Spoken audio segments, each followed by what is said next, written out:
Assalamualaikum warahmatullahi wabarakatuh. Bertemu lagi dengan saya Muhammad Arif, dosen Prodi Akidah dan Filsafat Islam UIN Sunan Kalijogo, Yogyakarta. Dalam video kali ini saya akan melanjutkan penjelasan yang sudah saya sebutkan di video saya yang sebelumnya, dua video saya yang sebelumnya yang berjudul Sejarah Wahdatul Wujud dan apa itu Wahdatul Wujud. Dalam video kali ini saya akan memberikan penjelasan tentang apa dimensi filosofis dari konsep Wahdatul Wujud Ibnu Arabi sehingga ia kemudian disebut sebagai salah satu konsep tasawuf falsafi. Untuk mengawali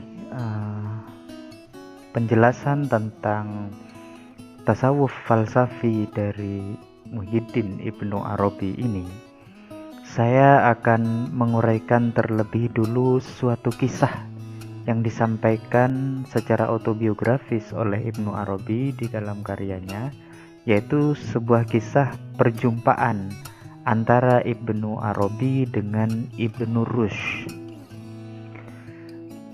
Berdasarkan cerita Ibnu Arabi, pada suatu hari ketika Ibnu Arabi masih remaja, di situ diceritakan katanya waktu itu janggutnya masih belum tumbuh gitu. Ibnu Arabi itu berkunjung ke Cordoba, mengunjungi seorang qadhi yang dia sebut sebagai Al-Walid Ibnu Rushd. Konon Ibnu Rushd ini ingin sekali bertemu secara langsung dengan Ibnu Arabi, karena saat itu sudah ramai perbincangan bahwa Ibnu Arabi saat itu telah mengalami penyingkapan batin tentang Tuhan. Saat dia mengalami pengasingan, saat dia melakukan pengasingan, dia telah mengalami penyingkapan akan Tuhan. Nah, cerita ini begitu fenomenal sehingga Ibnu Rushd penasaran. Atas itu kemudian ayahnya Ibnu Arabi yang kebetulan memang temannya Ibnu Rushd itu kemudian mengajak Ibnu Arabi suatu waktu untuk bertemu dengan Ibnu Rushd.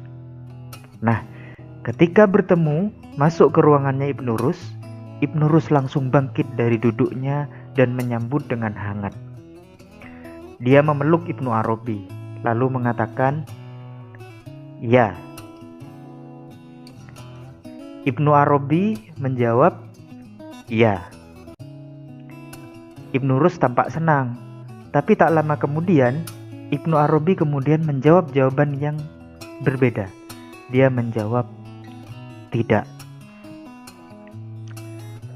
Saat itulah kemudian Ibnu Rushd merasa bimbang. Dia bertanya kepada Ibnu Arabi, "Solusi apa yang kamu temukan melalui kasaf? Apakah sama dengan apa yang telah Ibnu Rushd dan kawan-kawan capai melalui pemikiran spekulatif?"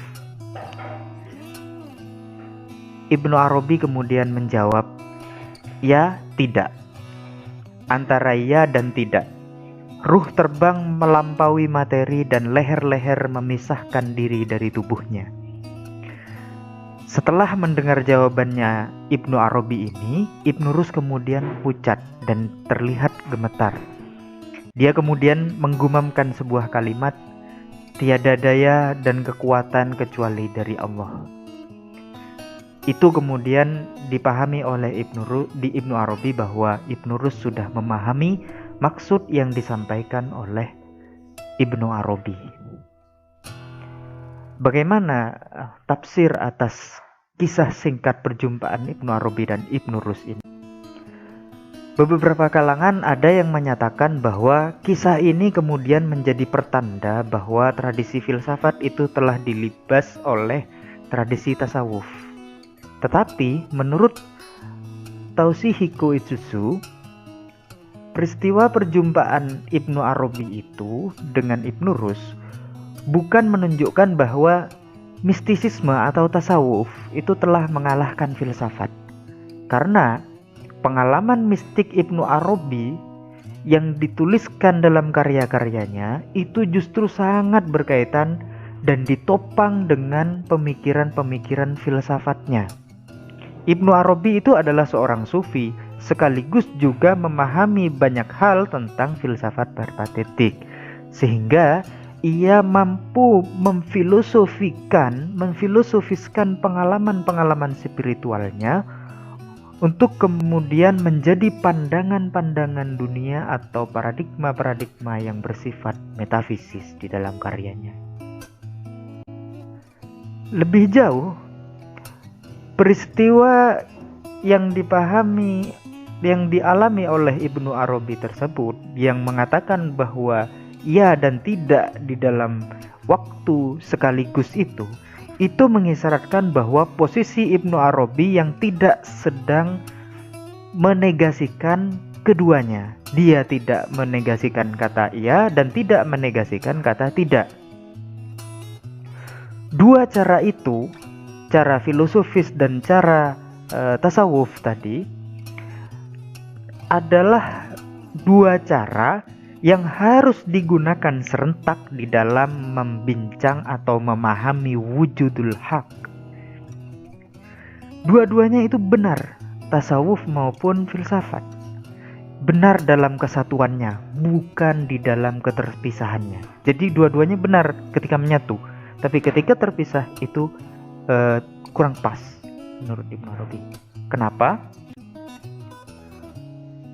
Bagi Ibnu Arabi, jalan mengenal wujud, jalan mengenal Tuhan dalam sufisme Ibnu Arabi, dalam tasawufnya Ibnu Arabi itu tidak hanya dilandaskan kepada akal, tetapi juga kepada qalb.